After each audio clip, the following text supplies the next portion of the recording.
జై సద్గురు మహారాజుకి జై. భద్రాద్రి రామశతకము సాంఖ్యయోగము దశనాడుల నిర్ణయం 29వ పద్యము. గాంధారి హస్తిని ఘననాళములు రెండు నేత్రద్వయంబున నిలచియుండు. నమరి పూషాలంబ నాళంబులును రెండు కర్ణద్వయంబున గలిగియుండు. వరజింహనాడియు వక్త్రంబునందుండు నాభిని శంకిని నాళముండు. కులహాసిని వాలి గూడి రత్నాహ్వయు గుదగుహ్యములయందు కుదరియుండు. కంఠమందున పయశ్విని గలిగియుండు. క్షుదయు తృష్ణయు నెరిగింపుచుండు నెప్పుడు.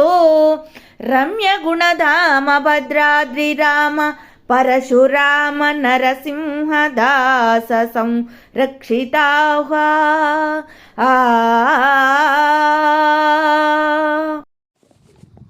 జై నిజ గురుభ్యో నమః. జై అమలాంబ సమేత అనుభవానంద రాజయోగేంద్ర ప్రభుస్వాముల వారి దివ్య చరణార విందములకు ద్వాదశి వందనములు సమర్పించుకొనుచు శ్రీమద్ పరశురామ నరసింహదాసు గారిచే విరచితమైనటువంటి భద్రాద్రి రామశతకం నుండి ఈరోజు మనం 29వ పద్యాన్ని అంటే దశనాడుల నిర్ణయాన్ని ముచ్చటించుకుంటూ ఉన్నాం.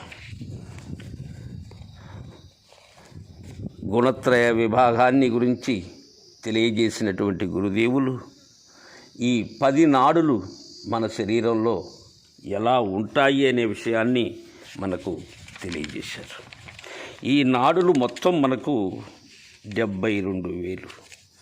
వాటిలో ముఖ్యమైనటువంటి నాడులు 10 నాడులు. వాటిలో ఇంకా ముఖ్యమైనటువంటివి 3 నాళ్ళు. అందుకే ఇది 3 నాళ్ళ ముచ్చట. ఆ 3 నాడుల ముచ్చటే ఇది.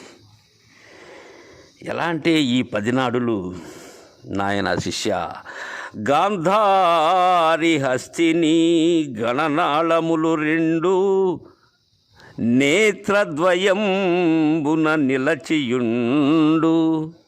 శిష్య, గాంధారి హస్తిని అనేటువంటి పేర్లు కలిగినటువంటి ఘనమైనటువంటి 2 నాడులు ఎక్కడ ఉంటాయి? నేత్రద్వయంలో ఉంటాయి.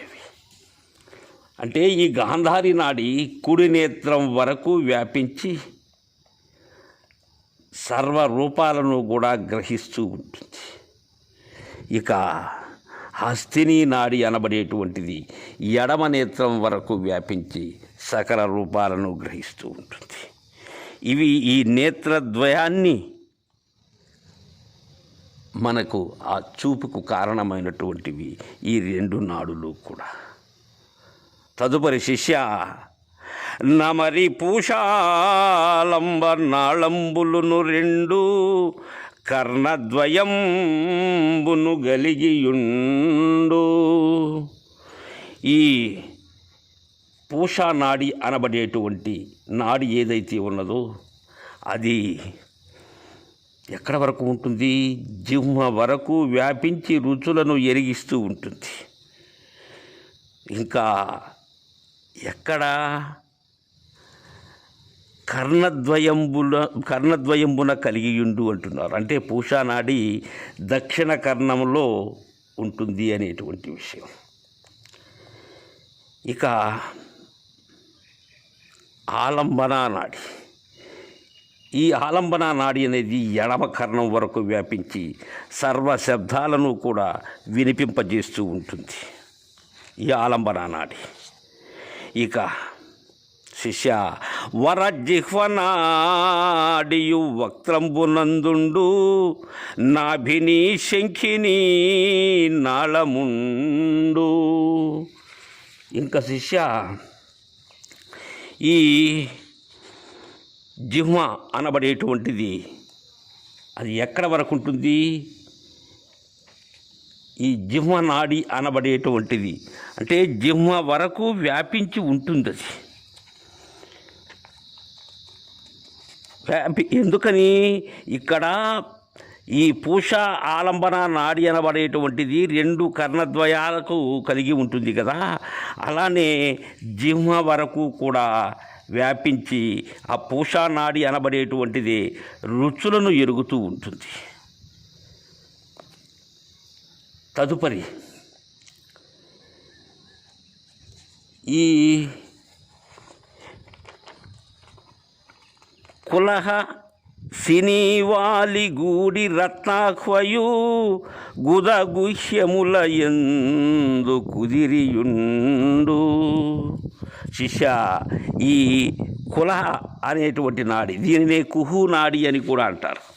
ఇది గుదస్థాన వరకు అంటే క్రింది వరకు వ్యాపించి మల విసర్జన చేసేందుకు కారణమైనటువంటిది ఈ నాడి. ఇక శనివాలి నాడి, ఇది మూత్రనాళం వరకు వ్యాపించి మూత్రాన్ని విడిపించేటువంటిది ఈ నాడి. అంటే ఈ రక్తాహ్వయ నాడి అనబడేటువంటిది ఇది గుహ్యం వరకు వ్యాపించి శుక్ల శోణితములకు కారణమైనటువంటిది ఈ రత్నాహ్వయ నాడి. తరువాత కంఠమందు పయస్విని గలిగియుండు. తర్వాత శిష్య, ఈ పయస్విని అనబడేటువంటిది ఏదైతే ఉన్నదో అది కంఠస్థానంలో ఉంటుంది. క్షుదయు తృష్ణయు నెరిగింపుచుండు నిపుడు. ఈ ఆకలి దప్పికలకు కారణమైనటువంటిది ఇది. వీటి యొక్క స్థానాలే తెలియజేశారు మనకు. ఈ గాంధారి నాడి అనబడేటువంటిది దక్షిణ నేత్రంలో ఉంటుంది, హస్తిని నాడి వామనేత్రంలో ఉంటుంది.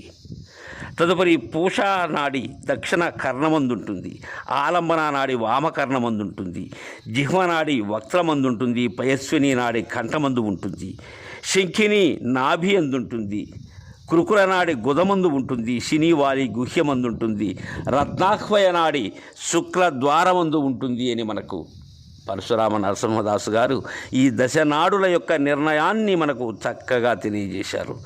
తదుపరి అతి ముఖ్యమైనటువంటి సుషుమ్న నాడీ లక్షణాన్ని రేపు ముచ్చరించుకుందాం. జై గురుదేవా.